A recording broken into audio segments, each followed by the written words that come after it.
가나안 정복하기, 우리의 삶의 이 가나안, 신앙인의 삶에서도 이 가나안의 의미가 참으로 중요합니다.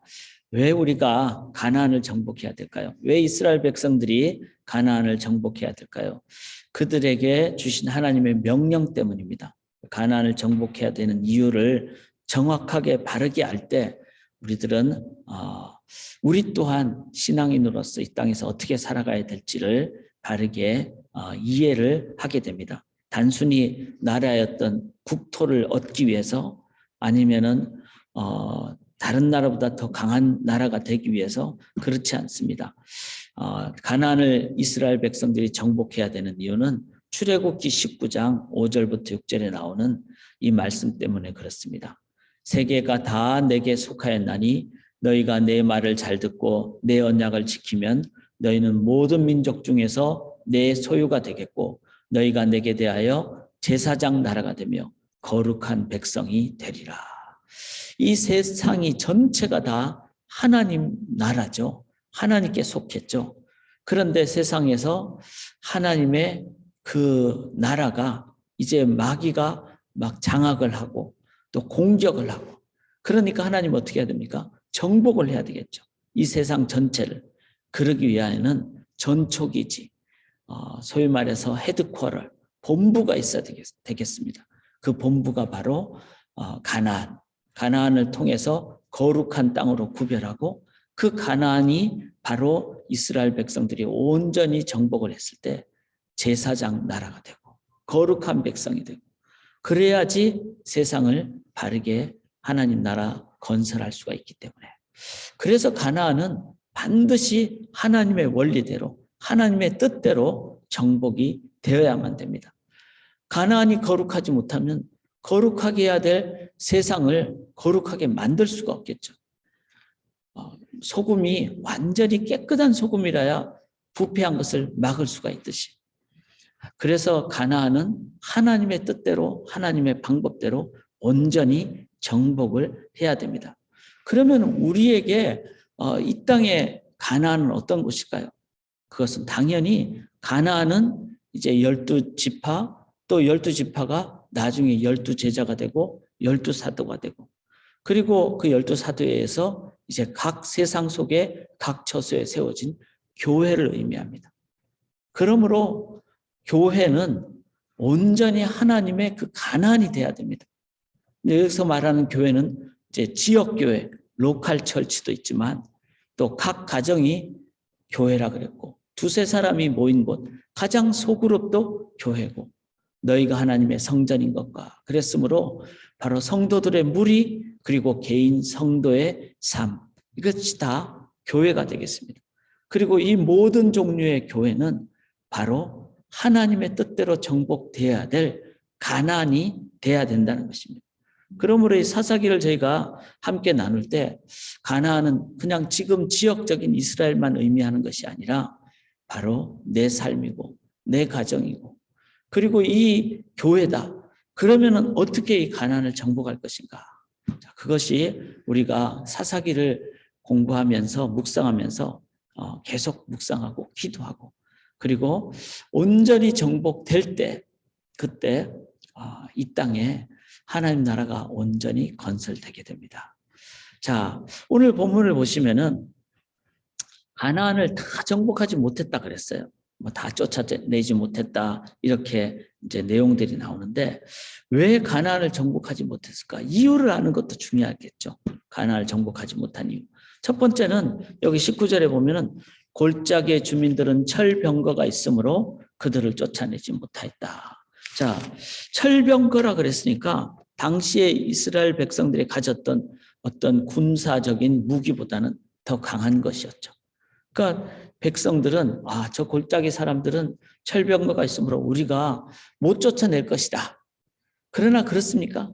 하나님이 함께 하시면 골리앗도 무너뜨리고, 그전에도 더 강한 나라를 이스라엘 백성들이 무너뜨린 역사가 아주 많았습니다. 그런데 이들은 지금 이 상황에서는 철병거 보면서 쫓아내지 못했다는 거죠. 그건 뭐죠? 인간의 생각을 앞세워서 마음으로 이미 졌다는 거죠. 이거는 두려움을 의미합니다. 우리의 삶도 마찬가지입니다. 내가 외적인 상황 보면서 지금까지 잘 못했기 때문에, 그리고 다른 상황과 비교해 볼 때 너무나 연약한 나 자신을 보면서 우리는 이런 것이 부족하니까 우리는 뭐 메뚜기 같다 이렇게 생각하면은 두려움 때문에 들어가지도 못하고 공격도 못하고 행하지도 못합니다. 신앙인의 삶에 두려운 이유는 뭘까요? 그것은 철병거를 보기 때문에 그렇습니다. 우리는 병거 대신에 그 위에 계시는 하나님. 그래서 다윗이 골리앗 소리를 들으면서 다윗은 골리앗을 묵상한 것이 아니라 하나님을 묵상했죠. 하나님이 더 커지니까 그는 골리앗은 너무나 쉬운 존재. 왜? 하나님이 강하면은 세상의 어떤 존재는 작은 존재가 될 수밖에 없기 때문에. 그래서 우리들은 새벽부터 하나님 묵상하고 하나님 의지하고 하나님 바라보고 그렇게 나아갈 때 우리의 삶에 세상의 어떤 상황은 작아지고 두려움이 없어지는 그런 삶이 됩니다. 사랑하는 여러분, 하나님 얼굴을 구하는 저희가 될 수 있기를 간절히 기원합니다. 두 번째, 이 이스라엘 백성들이 가나안을 온전히 정복하지 못한 것은 여기 26절에 보면은 실은 이제 22절부터 오늘 본문부터 나오죠. 여기 22절부터 제가 잠깐 읽어보면요. 요셉 가문도 베델을 치러 올라가니, 자, 베델이라는 곳을 치러 올라갔어요. 그런데 그 성의 본 이름은 루스라는 성이었습니다. 23절에 보면은. 그래서 24절에 정탐꾼들이 마치 이제 여리고 성을 정탐꾼들이 올라갔듯이 정탐꾼들이 그 성읍에서 한 사람이 나온 것을 보고 그에게 이르되 청하노니 이 성읍의 입구를 우리에게 보이라. 그리하면 우리가 네게 선대하리라. 참 여기서 이 본문의 내용은 마치 여리고성을 들어갈 때 기생 라합이 이제 정탐꾼들에게 도움을 준 거하고 비슷한 상황입니다. 그런데 자세히 살펴보면은 그거하고는 좀 내용이 다르죠. 여리고성을 들어갈 때는 누가 먼저 얘기를 했습니까? 라합이 먼저 얘기를 했어요. 라합이 정탐꾼들을 도와주고 이제 이렇게 도와준 다음에 자기를 살려주면은 좋겠다 이렇게 얘기했을 때 정탐꾼들을 먼저 도와준 것은 라합입니다. 그 속에 뭐가 있었죠? 라합의 마음속에는 이미 하나님을 더 의지하는 하나님의 그 길을 라합은 의지했던 모습이 있었죠. 그런데 오늘 본문에서는 이 루스 베델을 정탐하러 간 이스라엘 백성이 정탐꾼이 먼저 그 성읍에서 나오는 사람에게 먼저 말하죠. 그리고는 계약을 하죠. 너가 이 지름길 내지는 여기 보면은 성의 입구, 당시의 성의 입구를 그렇게 쉽게 보이지 않게, 그래서 이제 적군에게 쉽게 발각되지 않도록 그런 어떤 비밀스러운 입구를 얘기하는 것이죠. 그것을 가르쳐 주면은 우리가 너한테 좋게 해주리라. 나중에 살려줄 것이다. 이렇게. 그러니까 정탐꾼이 먼저 계약을 했다는 것이죠. 하나님은 이걸 원치 않으셨습니다. 하나님은 사람과의 타협을 원하는 것이 아니라 하나님만 의지하고 그리고 믿음으로 나아가기를 원했죠. 그래야지 가나안이 온전히 정벌이 되죠. 그런데 인간의 어떤 계략을 앞세워서 인간의 생각을 앞세워서 타협을 하게 되면 마찬가지죠. 오늘날 우리들도 마찬가지입니다. 하나님 나라 건설할 때 어떤 인간적인 계략이나 지혜를 앞세워서 이렇게 하면은 좋을 것 같더라. 이렇게 생각하고 하나님의 뜻 대신에 방법 대신에 인간적인 생각을 앞세울 때는 결코 우리가 온전한 가나안 정복을 하지 못합니다. 여기도 보면은 그 사람 이제 입구를 가르쳐 줘 가지고 결국은 이제 싸워서 그 루스를 점령을 하죠. 그런데 그 사람은 살려줘야 되잖아요. 왜냐하면 그렇게 약속을 했기 때문에. 그 사람과 25절에 보면 그 사람과 그의 가족을 놓아 보내니까 그 사람이 어떻게 합니까? 26절에 그 사람이 햇사람들의 땅에 가서 성읍을 건축하고 그것의 이름을 루스라 하였더니 오늘까지 그곳의 이름이 되니라. 베델 루스를 쳐야 되는데 그 사람 살려주니까 그 사람이 딴 데 가가지고 딴 곳의 이름을 베델 루스라고 이름을 지어버리게 됩니다. 이 말은 뭐죠? 완전한 정복을 하지 못했다는 것을 의미합니다. 오늘날 우리의 삶에도 타협하는 영역이 있는지를 살펴봐야 됩니다. 사람의 숫자를 앞세운다고.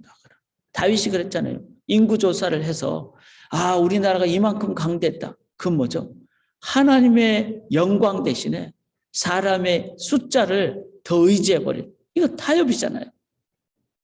신앙인의 삶에 하나님만을 온전히 의지하는 것 대신에 타협을 할 때가 혹시 있지 않는지, 특별히 이제 목회자로서 주님의 몸된 교회를 섬길 때 하나님의 원리와 방법 대신에 인간의 어떤 계략, 인간의 어떤 생각을 앞세우지 않는지. 그런 경우가 실은 가만히 생각해 보면 너무나 많죠. 뭐 예를 들면은 우리 한국 사회 같은 교회 같은 경우 직분을 뭐 세울 때 막 어떤 뭐 직분 자체가 명예직이 된다든지, 그래서 막 직분을 함부로 많이 세운다든지, 결국 나중에 교회가 약화되는 그런 상황이 되죠. 뭐 목회자들의 모임 가운데서도 어떤 지역에 무슨 회장이 된다 그러면은 그게 막 돈을 많이 어떤 사용을 해야지 되는, 그 속에는 전부 다 뭐가 있죠? 명예직이 되는 것이고, 그게 권력이 되고, 그것은 나중에 타협이 되는 요소가 되고, 결국은 가나안 정복이 아니라 무너지는 구멍을 만드는 것이 되는 것이죠. 사랑하는 여러분, 주님의 몸된 교회 가나안 온전히 정복해야 됩니다. 믿음으로 우리가 나아가고 순종하고, 그리고 타협하지 않는 그런 순수한 모습으로 나아가기를 우리가 기도하기를 원합니다. 한 가지 더 가나안을 정복하지 못한 이유는 여기 28절을 한번 보시면은 이렇게 나오죠. 이스라엘이 강성한 후에야 가나안 족속에게 노역을 시켰고 다 쫓아내지 아니하였더라. 자, 강성하지 못하니까 그냥 전쟁을 안 하고 내버려 두는 거예요. 다음에 나중에. 그리고는 이스라엘 백성들이 좀 더 강해지니까 그 다음은 그러면 쫓아내야 되지 않겠습니까? 강해진 다음이라면은. 그런데 강하니까 가나안 족속을 노예로 삼아버린 거예요. 노예로 삼은 이유는 뭘까요? 노역을 시키면은 자기들 돈 안 들이니까 자기들로부터 노동을 제공받을 수가 있기 때문에, 그 가나안 사람으로부터. 이거는 뭐죠? 변질이죠. 온전히 하나님 나라가 건설이 돼야 되는데 교회가 이 하나님의 순수한 원리 대신에 교회를 통해서 내가 사회에 더 뭐 강력한 어떤 지위를 갖는다. 그 뭐죠? 교회는 낮아져야 되는데 교회가 더 높아지려고 한다. 이건 변질이죠. 꼭 그렇다고 볼 수는 없지만 뭐 선거철이 되면은 평소에 교회 안 다니는 어떤 뭐 후보자들이 교회에 와가지고 뭐 광고 시간에 인사를 한다. 그렇게 좋게 보기는 쉽지 않습니다. 왜냐하면 그걸 통해서 뭔가 표를 더 얻으려는 그런 모습들을 만약에 갖는 것으로 그렇게 한다면 그것은 변질의 한 요소라고 될 수가 있겠죠. 이제 우리의 삶에 이런 다 돌아봄이 있어야 됩니다. 가나안은 온전히 정복해야 됩니다. 교회가 세상을 향해서 하나님 나라 건설하기 위해서는. 그래서 두렵고 떨리는 마음으로 먼저 믿음으로, 그리고 타협하지 않는, 변질하지 않는. 자, 그러면은 오늘 본문을 보면서 가나안을 온전히 정복하는 방법이 이제 여러 가지가 앞으로 사사기 나오니까 우리가 계속 봐야 되지만 딱 두 가지만 살펴보면, 첫째는 2절에 보면요, 하나님이 이렇게 얘기하시죠. 내가 이 땅을 그의 손에 넘겨주었다. 자, 하나님의 그 시간 속에는 이미 가나안 이스라엘 백성 손에 넘겨주었다는 거죠. 그렇죠. 우리는 다 모르지만 부모님들이 자녀를 키울 때는 내가 자녀를 앞으로 5년을 이렇게 키우고 뭐 몇 년을 이렇게 키우고, 그걸 위해서 우리가 뭐 자녀를 위해서 한국식으로 얘기하면 뭐 교육 적금도 붓고 또 뭐 이런 것을 위해서 내가 이런 준비도 하고, 부모에게는 다 준비가 돼 있죠. 하나님께는 가나안을 들어가라 했을 때는 가나안 들어갈 수 있는 능력과 하나님의 계획은 이미 다 준비가 되어 있는 거죠. 보라, 내가 이 땅을 그의 손에 넘겨 주었노라. 여러분, 믿음은 뭐 아직도 준비 안 된 것, 되지도 않을 것을 믿습니다 하는 게 믿음이 아닙니다. 믿음은 이미 하나님의 손에 준비 다 된 것을 우리가 영적인 눈을 뜨고 바라보는 것, 그게 믿음입니다. 그리고 믿음은 무엇을 통해서? 이미 하나님의 손에 다 있으므로 아멘 하며 순종하고 한 걸음 내디딜 때 요단강 물도 갈라지고, 그리고 홍해도 지팡이를 향할 때 갈라지고, 반석을 두 번 칠 필요도 없어요. 반석을 향할 때 반석에서 물이 나는, 인간의 노력이 아닌 순종을 통해서 하나님이 역사하는, 그것이 바로 믿음입니다. 신앙인의 삶은 이 원리입니다. 교회를 향해서 너희들 노력해서 뭘 하라, 이게 아니라 이미 다 하나님의 손에 있으므로 하나님께 아멘하고 순종할 때, 그래서 기도하고 순종하고 또 기도하고 하나님 말씀 의지하고 그렇게 나아갈 때 하나님께서는 역사를 하나님의 능력으로 해주신다는 것입니다.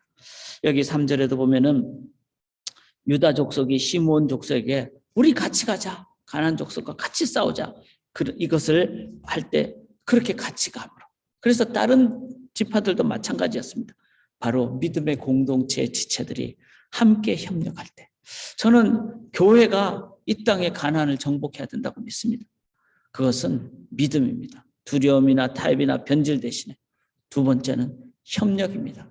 그래서 늘 제가 새벽마다 기도하는 것 중에 하나가 교회 안에 하나됨입니다. 뭐 우리끼리 평안하자고, 그게 아니라 평안도 중요하지만 이 땅에 가나안 정복을 해서 하나님 나라를 제대로 건설하기 위해서는 먼저 교회 안에 협력, 하나됨이 있을 때 서로 돌아보아 사랑과 선행을 격려하고 형제가 동감이 어찌 그리 아름다운지요 하나가 될 때 그 속에 세상이 줄 수 없는 능력이 있다는 것입니다.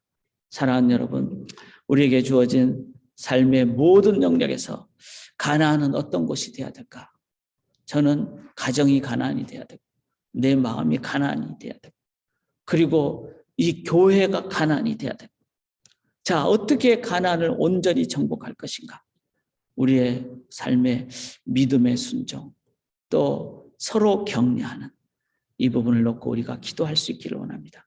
그렇게 할 때 우리가 정복해야 될 가나안, 이 세상은 바로 직장이기도 하고 삶의 영역이기도 하고, 그리고 우리가 가는 모든 곳이 될 수 있습니다. 하나님 나라는 이 땅에 온전히 건설돼야 됩니다. 그러기 위하여 거룩한 가나안 정복을 오늘도 믿음으로 순종으로 함께 협력함으로 행하시는 주의 백성 되시기를 주님의 이름으로 간절히 기원합니다. 우리 이번 한 주간에는 지난주 설교했듯이 5가지 솔라, 즉 종교개혁의 그 개혁의 5가지 원리를 기억하시면서 기도하며 우리가 나아가시기를 원합니다. 제가 오늘은 마무리 기도하고 우리 개인 기도하겠습니다. 하나님, 저희들에게 하나님이 똑같이 이스라엘 백성에게 주신 약속 그대로 하신 줄 믿습니다. 우리에게는 열방이 있습니다. 그리고 우리를 제사장 나라로 삼아주심을 믿습니다. 우리에게 먼저 가나안이 온전히 정복되는 거룩한 주님의 제사장의 직분을 먼저 감당하도록 우리의 교회가, 그리고 우리의 공동체가 성전 같은 삶이 살아야 될 우리 자신이 온전히 가나안, 거룩한 가나안이 되게 도와주시옵소서. 주의 성령으로 삶의 모든 영역에 곳곳에 거룩한 완전한 가나안 정복이 이루어지게 도와주시옵소서. 하나님께서는 이미 약속하셨음에 믿음으로 순종하고 나아갈 때 하나님께서 인도해 주실 때 가능할 줄 믿습니다. 그렇게 하나님 의지함으로 가나안 정복하고 열방의 제사장 나라가 되게 도와주시옵소서. 믿사오며 살아계신 예수 그리스도의 이름으로 간절히 기도드리옵나이다. 아멘.